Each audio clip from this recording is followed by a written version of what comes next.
আসসালামু আলাইকুম, সবাইকে স্বাগত জানাচ্ছি আজকের এই ভিডিওতে। আজকে প্রতিযোগিতামূলক পরীক্ষাতে আসা একটি প্রশ্নের সমাধান করব। প্রশ্নটি হচ্ছে 12 ফুট দৈর্ঘ্য এবং 8 ফুট প্রস্থ বিশিষ্ট একটি কার্পেট দ্বারা একটি মেঝের 60% মোড়ানো যায়, সুতরাং মেঝেটির ক্ষেত্রফল কত? তো এই প্রশ্ন সমাধান করার জন্য আমরা প্রথমেই মেঝের ক্ষেত্রফল ধরে নেব। ধরি মেঝের ক্ষেত্রফল সমান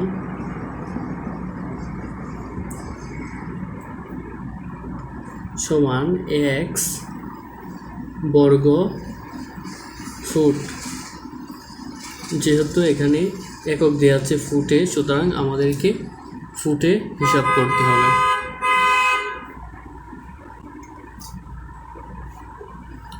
এবং এখানে দেওয়া আছে দৈর্ঘ্য, এটা হচ্ছে দৈর্ঘ্য এবং প্রস্থ, এটা হচ্ছে কার্পেটের দৈর্ঘ্য এবং প্রস্থ। তো কার্পেটের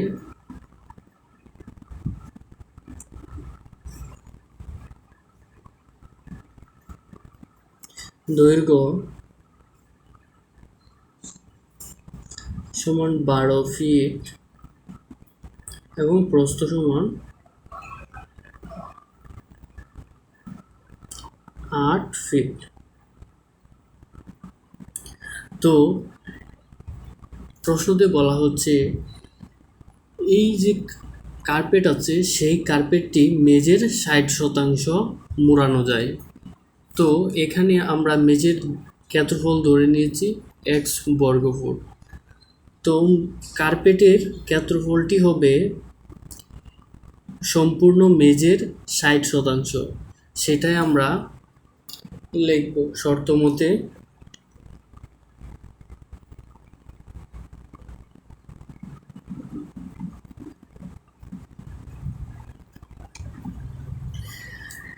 কার্পেটের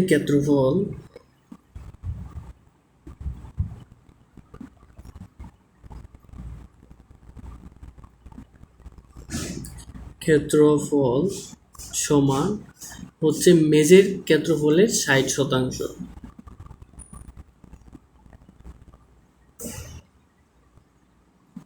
মেঝের ক্ষেত্রফল এর 60% অর্থাৎ গুণ 60%। তো কার্পেটের ক্ষেত্রফল হচ্ছে 12, দৈর্ঘ্য ইন্টু প্রস্থ। দৈর্ঘ্য হচ্ছে 12 এবং প্রস্থ হচ্ছে 8, সমান হচ্ছে মেঝের ক্ষেত্রফল আমরা ধরে নিয়েছি x বর্গ ফুট। x ইন্টু এর 60%, 60 আমরা যদি পার্সেন্টকে ভাঙি নিচে 100 দ্বারা ভাগ করব। 8 12 96, 8 দ্বিগুণে 16,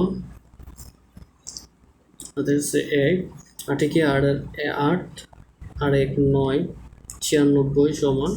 এদিকে যদি আমরা 10 দ্বারা ভাগ করি, এদিকে 6, এখানে হচ্ছে 10, 6x হচ্ছে 10।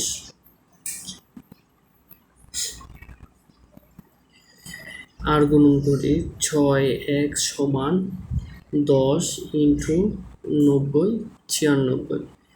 x এদিকে রেখে যদি 6 এদিকে ভাগ করে দেই, তাহলে 10 ইন্টু 96, এদিকে হচ্ছে 6।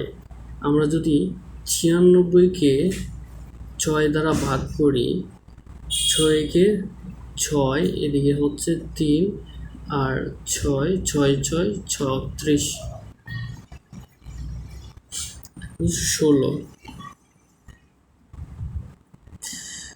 10 ইন্টু 16 160 বর্গ ফুট। তো এই হচ্ছে আমাদের কাঙ্ক্ষিত আনসার, অর্থাৎ আমরা সম্পূর্ণ মেঝের ক্ষেত্রফল পেয়ে গেছি 160 বর্গ ফুট। এই ধরনের আরও ভিডিও পেতে আমাদের চ্যানেলটিকে ভিজিট করতে পারেন এবং ভিডিওটি ভালো লাগলে অবশ্যই চ্যানেলটিকে সাবস্ক্রাইব করবেন। এতক্ষণ সাথে থাকার জন্য থ্যাংক ইউ সো মাচ।